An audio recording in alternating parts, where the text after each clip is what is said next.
Sveiki, mėlyjeji, mes šiandien esame Čiurlionio gimtinėje, Varėnoje. Ir pasižiūrėkit, kaip čia nuostabu, kaip čia myli. Ant sienos išpaišytas Čiurlionio paveikslas. Pasaka. O čia ant sienos jo kūriniai. Tiesiog ištraukos iš kūrinių, pasižiūrėkit.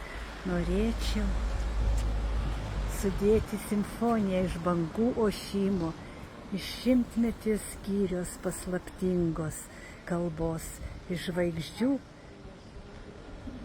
mirksėjimų, iš mūsų dainelių.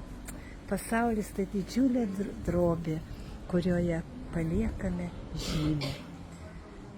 Žvalgykis nuo aukštų bokštų, tai kelią pajusi. Pasižiūrėkit, ar nenuostabu. Tiesiog šis iki man Lietuvos, viešnakė Lietuvoje, tiesiog kiekvieną dieną neša laimę.